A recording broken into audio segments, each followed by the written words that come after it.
Et avec lui, tout semble tellement facile. Ah, c'est moi, ça? Ouais. Et s'attaque au sujet difficile, c'est Guillaume Meurice. Ouais, alors je vais commencer par présenter mes excuses aujourd'hui. Oui, enfin. parce que dans ma dernière chronique sur le FN, j'avais interrogé des Serbes nationalistes et j'avais dit que discuter avec eux faisait chuter l'espérance de vie à 15 minutes. Alors, suite à cette phrase, j'ai reçu pas mal de messages de Serbes qui m'informaient de leur volonté de me transformer, je les cite, en méchoui. Fin de citation. Alors, ça confirmait du coup un petit peu ce que je disais, mais ça précisait pas le délai. Donc voilà, je vous demande pardon les Serbes, vous n'êtes évidemment pas tous comme ça, mais parfois c'est vrai que dans l'émission, voilà, dans mes chroniques, on fait des raccourcis. Voilà, on dit des choses un peu vite, par exemple sur le FN. Par exemple, voilà, on dit que Le Pen au pouvoir, ça serait très dangereux. Eh ben, c'est peut-être un raccourci. Moi, je suis allé ce matin à Villepinte au meeting du FN et j'ai rencontré des gens tout à fait sympathiques. C'est vrai, par exemple, qu'est-ce qu'ils veulent? Mettre dehors tous les fichiers S, chose que les autres ne font pas. Ah oui, mais dehors où alors? Parce qu'il y en a beaucoup qui sont Envoyer dans français. leur pays. Il y en a plein qui sont français. Eh ben, les incarcérés. Je serais pour la remise à la peine de mort, je vais être extrémiste, je serais pour la remise à la peine de mort pour ces gens-là. Voilà, alors la peine de mort pour les fichiers S et on serait en sécurité. Voilà, moi je suis là pour vous rassurer, le FN au pouvoir, c'est pas dangereux et ça créera des emplois, hein, d'ailleurs des formations, des CAP bourreaux, des bacs pro chaises électriques, voilà, tout un petit artisanat finalement qui va reprendre du service. Des solutions pragmatiques chez Marine Le Pen, on en trouve plein d'autres. Elle va sûrement rouvrir les frontières. Puis, Elle va rouvrir les frontières? Ouais, ou bien refermer les frontières. Ah oui, voilà, elle va ouvrir ou elle va les fermer, ça dépend, va falloir être un petit peu rapide pour passer, mais il y aura une signalisation, j'imagine. Attention, petit migrant, ne mets pas tes mains dans la frontière, tu risques de te faire pincer très fort. Donc voilà, c'est rassurant. Et puisqu'on parle de migration, tiens, j'ai rencontré ce monsieur. Moi j'ai 2 enfants, ils sont partis à l'étranger. Pourquoi? Parce qu'en France c'est fini, c'est terminé. Ah, vous avez des enfants migrants? Oui, qu'ils sont migrants pour le fait. Oui.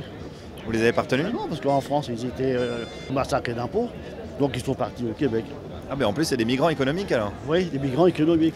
Je croyais qu'au FN on était contre la migration économique. Non, mais ça n'a rien à voir ça. Ah bon? Non, ça n'a rien à voir. Ah voilà, ça n'a rien à voir, parce que dans un sens ça marche, c'est dans l'autre que ça marche pas. Vous avez pigé le truc? C'est un petit peu technique, hein, l'immigration. Donc je résume, envoyer ses enfants au Québec, c'est oui. Organiser des concerts de Céline Dion à Paris, c'est non. Voilà, c'est pour que ça soit un petit peu plus facile à retenir. D'ailleurs, au meeting du Front National, il y a aussi des jeunes qui étaient là pour me rassurer. Par exemple, celui-ci, quelle serait sa priorité? Le nouveau porte-avions, je trouve que c'est bien. Vous trouvez ça important? Je trouve ça important, oui. Je trouve ça assez important. Ah, ça coûte cher par contre. Ça coûte cher, mais on a les moyens. Moi je pensais que la France était ruinée moi, à cause de François Hollande.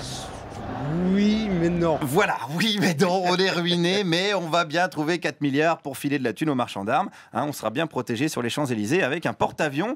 Donc, vous voyez, au FN, on a également le sens des réalités. Voilà, je suis là pour vous rassurer aujourd'hui. On a le sens de la justice également. C'est un point fort du programme de Marine Le Pen. Un peu plus de justice. Elle propose plus de justice? Eh ben oui, un peu. Ah mais alors elle, quand elle est convoquée, elle y va pas?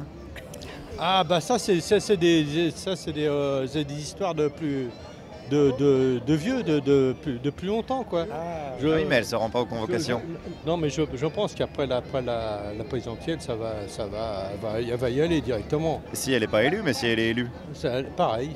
Ah oui, mais là, elle va se dire, je suis président de la République, je vais pas devant les juges. Non, je pense pas. Vous pensez pas? Non, je pense pas. Eh ben voilà, qu'est-ce qu'il vous faut d'autre?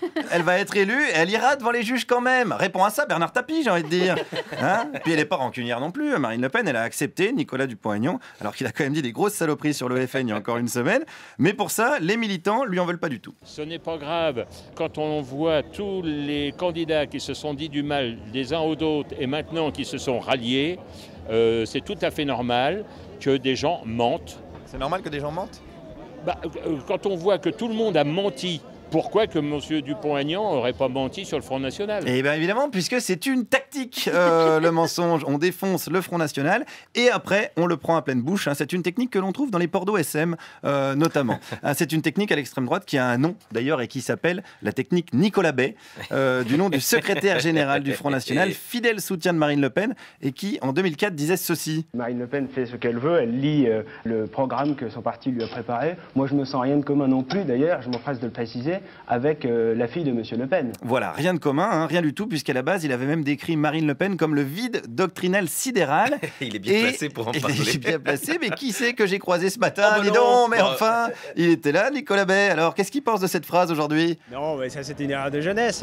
Vous la regrettez, cette phrase? Oui, bien sûr, mais c'est une question qui se pose plus. C'était une autre période et vous remarquerez d'ailleurs que c'était des différences qui ne portaient pas sur le fond, qui ne portaient pas sur les convictions. Voilà, les convictions, elles n'ont jamais changé. Vous avez pu vous en rendre compte. compte là durant les dernières minutes. Voilà, chacun sait ce qu'il lui reste à faire dimanche pour que lundi, sur Serbie Inter, il n'y ait pas un chroniqueur qui dise que la France est définitivement un pays de cons.